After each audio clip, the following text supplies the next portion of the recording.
We're going to get rid of this. The next one we're going to talk about is I stand here ironing. And I really love this story. Okay. Again, I'm going to go ahead actually and pull up the link. It's in your schedule. You have access to it. And so let me click on that link. Where is it? Down we go. Click. Yeah, it's not security thread. It's fine. I said yes. Okay, so I stand here ironing. I want to pull it up because I will be quoting directly from this. It's kind of lengthy, but it's good.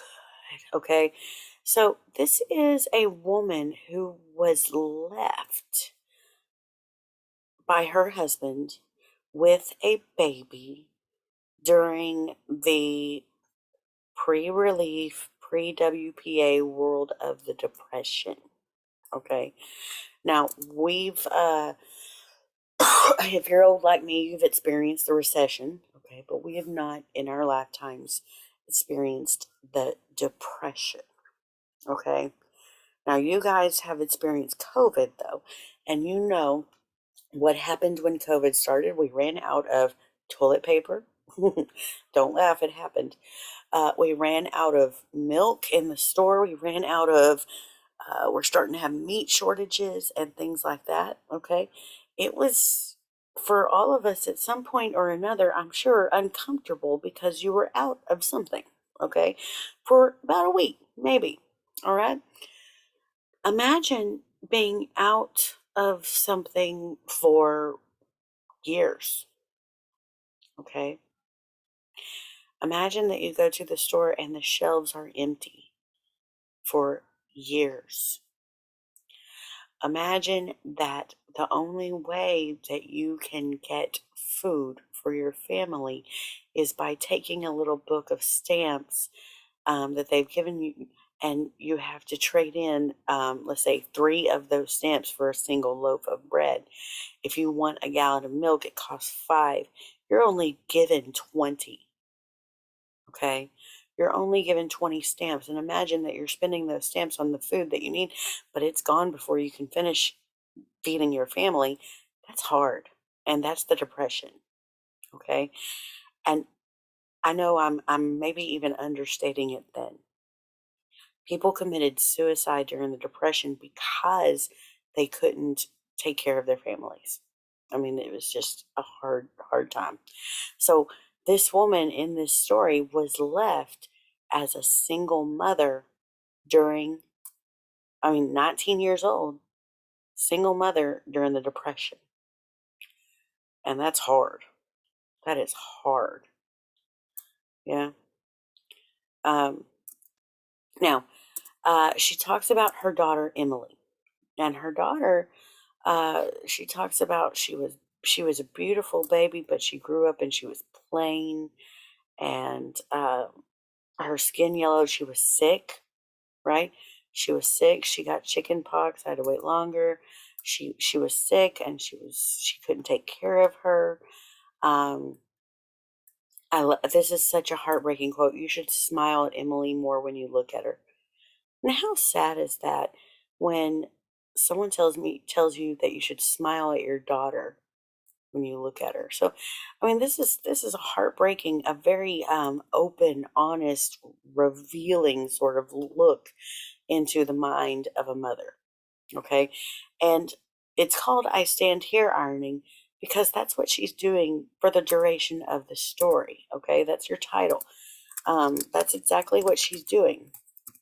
This is a long story that takes place all while she's standing there ironing.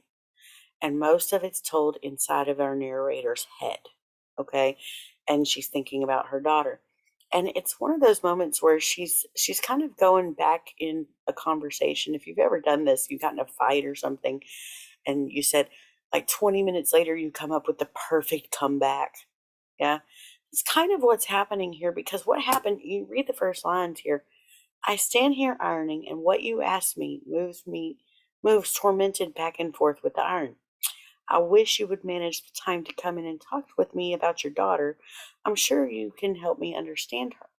She's a youngster who needs help, and I'm deeply interested in helping. Now, so this is the voice. You see the quotes there, the quotes right here. Um, this is all someone else talking, and again, she's replaying this in her mind. Okay, it's someone else, probably from the school, who wants to understand Emily better and wants to help Emily. Okay, help her do what? Maybe help her pass her classes, maybe help her get into college. I don't know, but she needs help. So mom has just finished having this conversation with this person who wants to help her daughter. And now she's ironing and she's going back to this conversation in her head. And she's saying, who needs help? Even if I came, what good would it do? You think because I'm her mother, I have a key, or that in some way you could use me as a key. She has lived for 19 years. There is all that life that's happened outside of me and beyond me. And so then the rest of this is about Emily and how she grew up and all that 19 years of life that happened outside of mom, right? So think about that for a second, though. I like the key as a symbol. Keys unlock things. And so this person who is concerned about Emily comes to mom, expecting that mom knows how to fix Emily, knows how to reach her, knows how to unlock her or open her up. I mean, is that true? Moms out there will know. No, it is not. Okay. Again, she's lived for 19 years. There's all that life that happened outside of me, beyond me. Imagine the only time that I have complete control over my children is when they are inside of my body. Think about the moment that I give birth, my child is taken into a nursery where she is surrounded by other babies, maybe, or a nurse. And what if the nurse stubs her toe and yells out a curse word? Well, now, I mean, even though my baby probably can't repeat it, can't hear it or anything, but she has now been exposed to something that I had no control over. Okay. I'll give you another good example. My daughter is now 7 years old, but when she was first in pre K, this was about 2 weeks after she started pre K, she came home and I watched her. Okay. I watched her. She took a running start and went as fast as she could and ran smack into a wall, fell on the ground, and giggled and thought it was the funniest thing in the world. Guys, I did not teach her that. Don't know where it came from, but I did not teach her that. So I no longer have control of what my daughter sees, hears, uses in her life. So how should I be the person who has a key to her? Right. And so I kind of understand where this mom is coming from. Um, okay, so that's a great way to get us started with this particular story. The title is I Stand Here Ironing. The setting again is the Depression, and then it actually goes on into World War II, which happened not so long after the Depression. So it goes into that also. And mom is working throughout this. And what's her job? You guessed it, ironing. I mean, we don't have people who iron for us anymore because we have dryers now that do the tumble and the roll and they fix they keep the wrinkles out of our clothes for the most part. Irons do still exist, but we don't have people who are hired per se to do ironing for other people for the most part. I mean, I'm sure maybe someone does somewhere, but not here that I know of. I mean, we have cleaners, but they don't iron. Okay, they do other things. So that's her job though, and that's what she did. That was her whole job. Is she was ironing. Okay, so that's what she does. Um, I talked a bit about the Depression. I talked about World War II. I also want to note um, during this time too, not only was the Depression terrible, The war was terrible. We have a moment here in the story where, hang on, let me see. What was she saying? Emily says something along the lines of, um, no, what is it? Die? Yeah, I think it's die. No, not that. Um, hmm. Excuse me. Sorry, I was trying to think of what she says.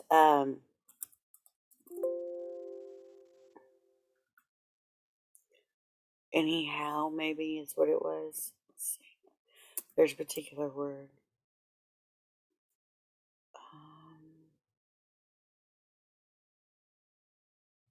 Um, she's compared to her sister, Susan, pretty often. Uh, talks about Emily was absent from school pretty often, so she doesn't make great grades. Another reason we think it may have come from the school. Um, okay, where is it? It's got to be in here, right close.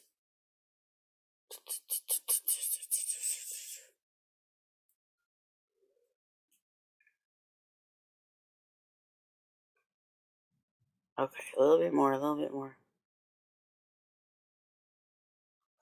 Here it is. She starts up the stairs to bed. Don't get me up with the rest in the morning. But I thought you were having midterms. Oh, those. Again, Emily doesn't make good grades. So she says, oh, those.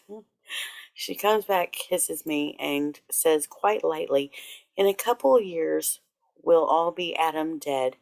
They won't matter a bit. Now, I point that out, and the reason I wanted to find the quote is because the threat of an atomic bomb was very real for people, and the assumption, and this was like very common mentality of the time period. Um, kind of like, the 70s. Everybody thinks about the 70s being the hippies who were peace and love, man. But for the time period where we're talking about, uh, there was a great fear of the atomic bomb, and everybody fully expected that they would be dead. I mean, they just wouldn't wake up one day because they were assuming that they were going to be hit with an atomic bomb at any point in time, right? She has said it before, she believes it. She's pretty sure that she will not wake up one day. Um, and that again was what we call the Zeitgeist, Zeitgeist, and I'm going to look it up on Google just so you guys can see the definition of that. That word is a lovely word for you guys to know. Zeitgeist. Um, the Zeitgeist is the mood of a period. So, um, as shown by the ideas and beliefs of the time, and that's what the Zeitgeist is. It's the mood of a particular period in history. For example, the 70s, peace and love, man, right? But for the period we're talking about, between the World War and Depression, that's the Zeitgeist. She was people were pretty downtrodden. They knew, um, they were absolutely sure for the most part that they were all going to be hit by an atomic bomb and they would be atom dead, right? They would be dead in the morning and just wouldn't wake up.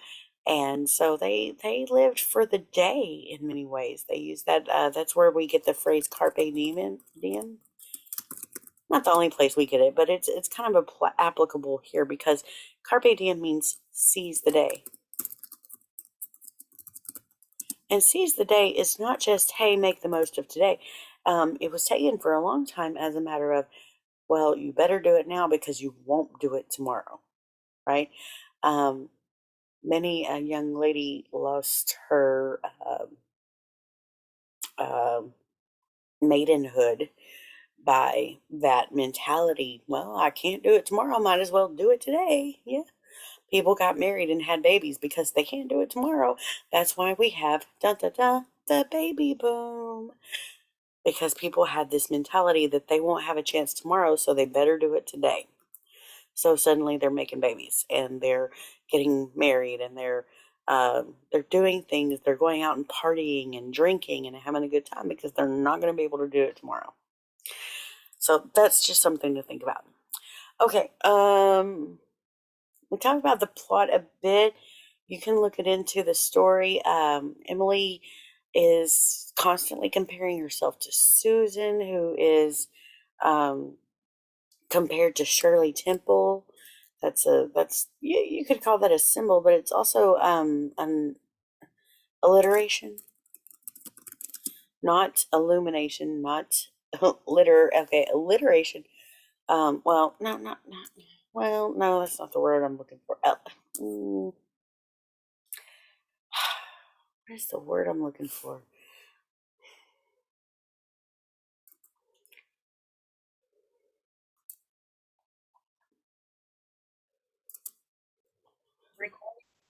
Okay, the word I'm looking for is illusion. Okay, illusion. ALLUS. Illusion, and that's when you allude. All right, you allude to or hint toward some pop reference. So some pop reference or something that most people should know. Okay, illusion. So when she talks about Shirley Temple, Shirley Temple, that's an illusion. For those of you who don't know, Shirley Temple is amazing. She was a child star. Look at this. Here she is. Images. Shirley Temple. See, she's got the cute little, look at her. She's got the cute little chubby cheeks and the curly hair. She was precious, precious, precious. I was told that I looked like her when I was a child. I'm just saying. Okay, she was precious. So that was the look that every little girl of the time period wanted to have. Every girl wanted to look like Shirley Temple because she was so cute.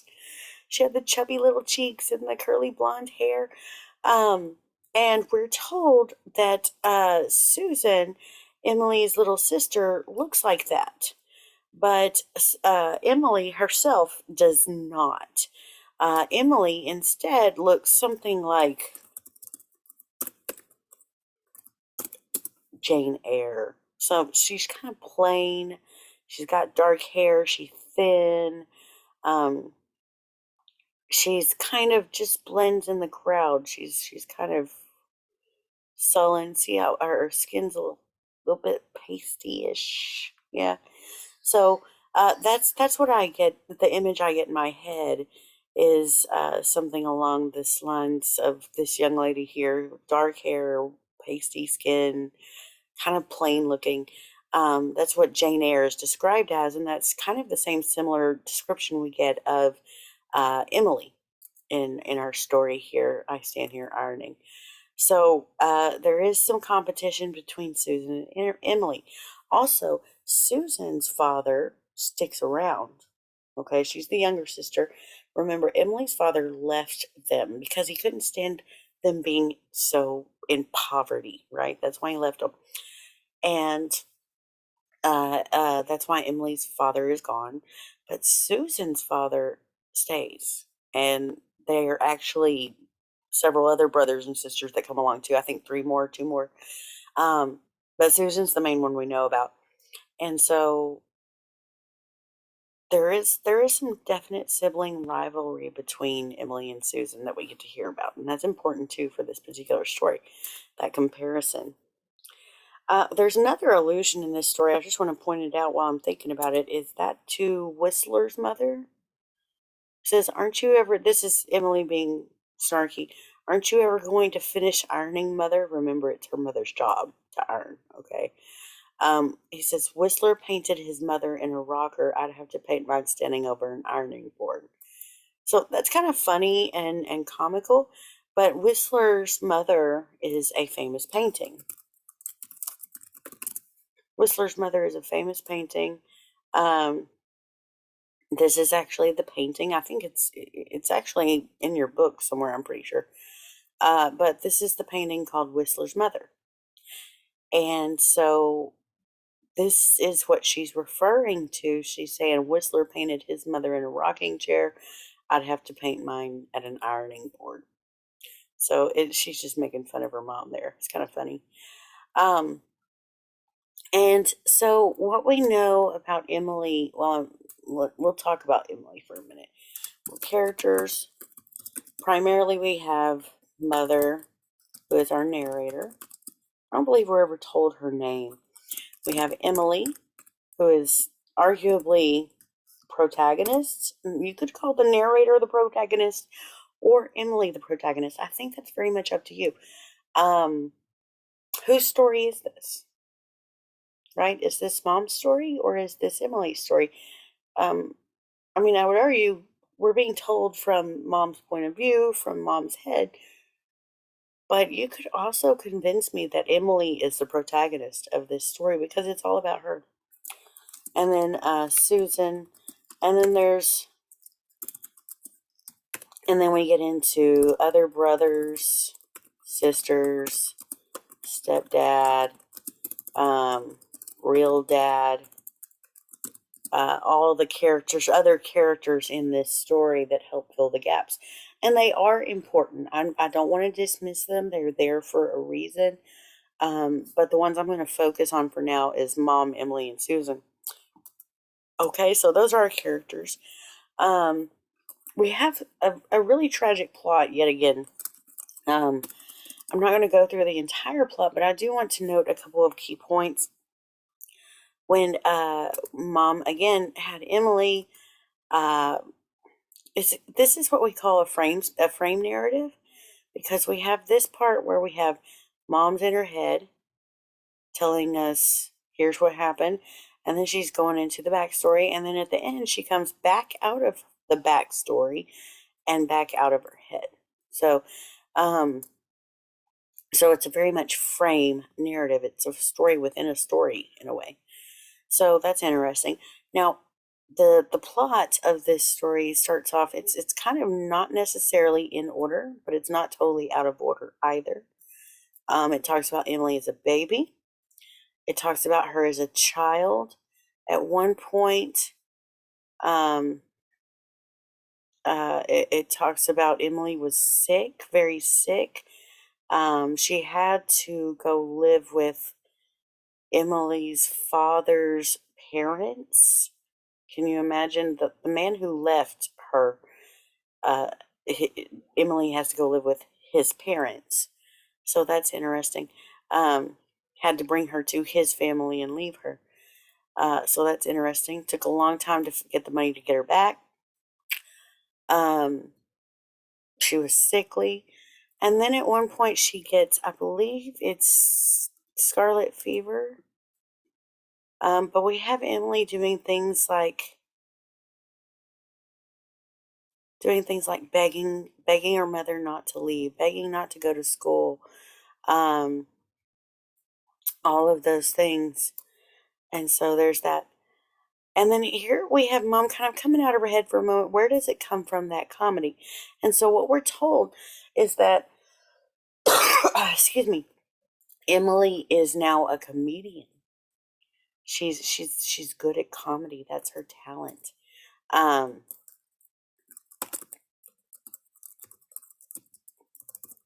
Emily's talent is comedy, and we're told that. I mean, where does it come from? How? And I think it's quite interesting. Consider what a terrible, tragic backstory this child has had, even to the point that she was very sick, and her mother could not. Mom had been working so long and so hard all day that she could not physically move to go and take care of her crying child who was sick in the next room. Pretty tragic, sad moment there. And we have Emily uh, so sick. Here it is with measles. Yeah, not scarlet fever, red measles. Emily was so sick that Mom could not take care of her. Um, and yet we have Emily uh, uh, laying in her bed crying. We have Mom not doing anything. And that's so sad. We have this sad, sad story. So where does this comedy come from? And I think that's something to think about, that comedians often come from pretty rough places. Um, and we don't see it, but that's where they find sometimes their comedy is where they come from.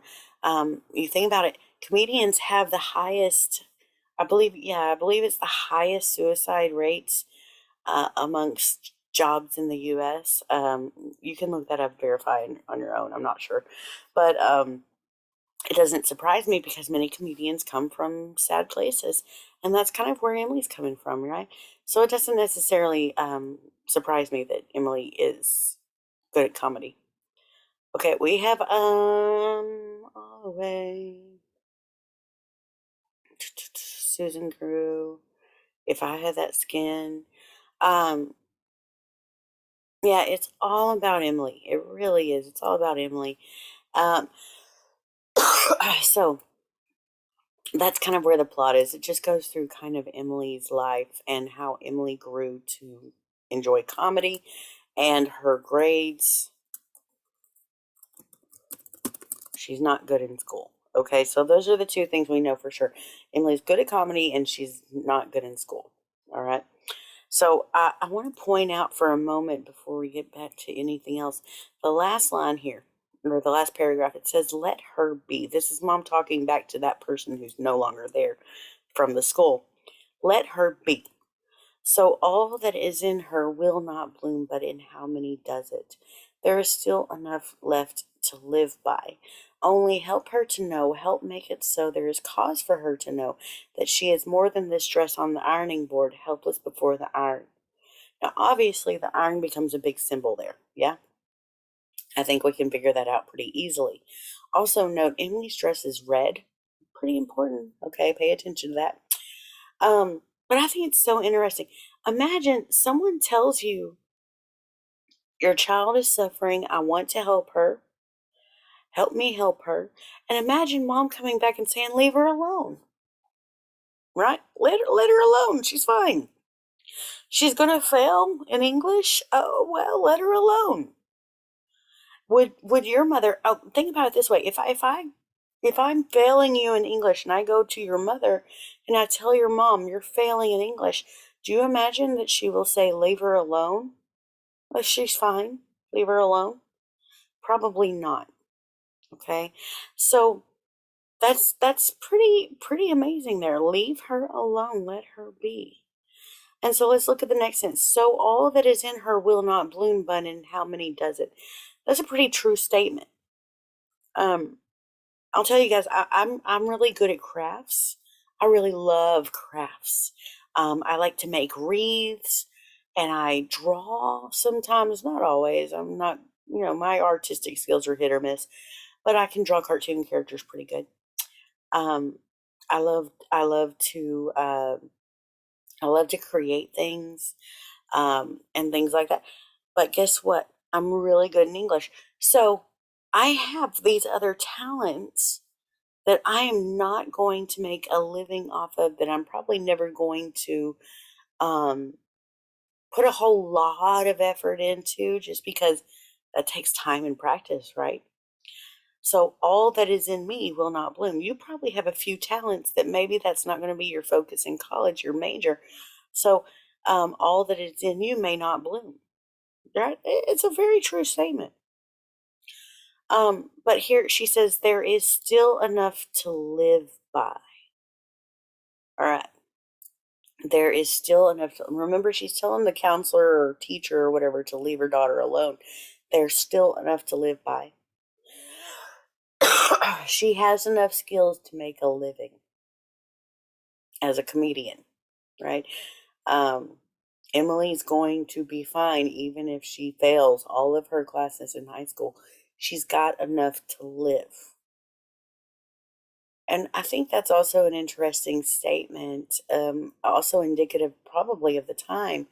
Um, I don't just want my children to live and get by. I want them to do well, or maybe hopefully better than what I'm doing, right? Um, but for Emily's mother, that doesn't take much, because mom was never doing that well. Emily's going to do better than mom, obviously. And so the fact that Emily's going to live and have a job and do things probably better than what mom had because she simply has more opportunities. Yeah. So, at any rate, that's a few things to think about. We talked about setting, characters, plot. There are plenty of symbols in this story, including the iron, the dress that we talked about, the key, a flower blooming. There are a ton of more symbols in here. There's at one point it talks about the girls on their tricycles or their bicycles or something like that riding away. That could be a symbol. You can probably find a ton of symbols in this particular story. It has so many. Okay. So it has plenty of symbols for you to play with. I think it's interesting to consider whether our characters are flat or um, static or dynamic or round. I think it's really interesting to consider these characters in that light because whether or not they make a change, do they make a change? Um, does the mom's mind change? I mean, she goes from at the beginning, she says, who needs help? And then leave her alone, right? Even if I came, what good would it do?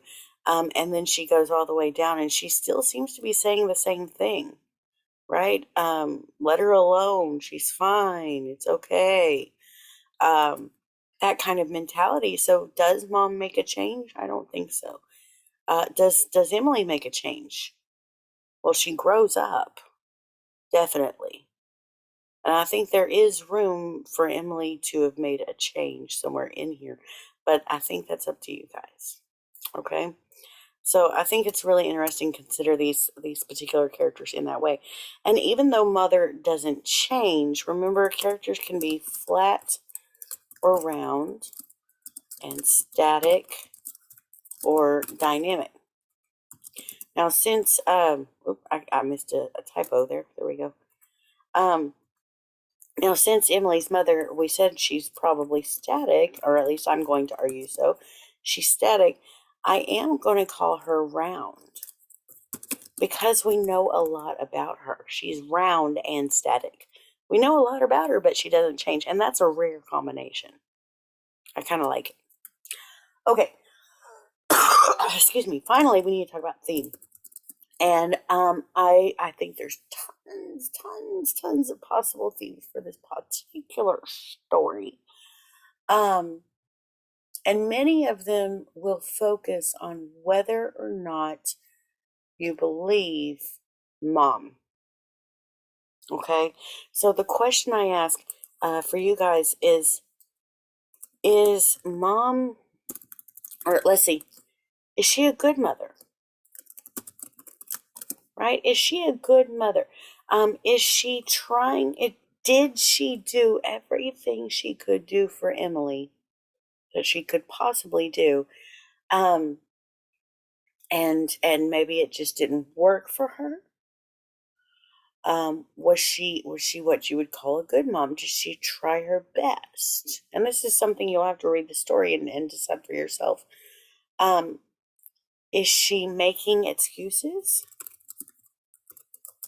Well, I mean, remember, Emily's failing in her classes. Is mom just making excuses for Emily and thusly for herself? Like, well, sorry, I was a terrible mom. I was out busy working because I was 19, single mom with a baby trying to take care of things. I had to send her away to her family and couldn't bring her back because I couldn't make money. Um, was she just making excuses for Emily for the way this turned out? Was she doing the best she could? Was she a victim? A victim of the circumstances? A victim of the time period? Um, Was then Emily also a victim because mom could not care for her very well? There's lots of questions here to consider. Um, and when you think about theme, again, not what is written, but why is it written? Okay. And you'll see a theme in this that, again, these stories all came from our textbook. Feminism is a huge issue in our textbook. I promise you, in the next round of textbooks that we get to look at, I'll be looking for other stories there. Maybe keep a couple, but maybe add in a few that are not focused on feminism quite so much. But in this story, I mean, Tilly Olson is our author, and she was hailed as a hero of feminism for this story, sort of exposing what it was like for women, especially single women during the Depression and the World War. Just terrifying place for women of the period. So you can't imagine how difficult that must be. So is this a glimpse into feminism? Is this a true glimpse into the thoughts of a mother? Um, because, like I said, there are some things with that this mom says that I agree with, that I can understand pretty easily. So is this a glimpse into motherhood? Is this some sort of argument that Olson is trying to make about motherhood? Lots of different possibilities here, guys. Lots of different possibilities. Okay, I do believe that this video is long enough. There is plenty more to dig into with these stories. I hope that you do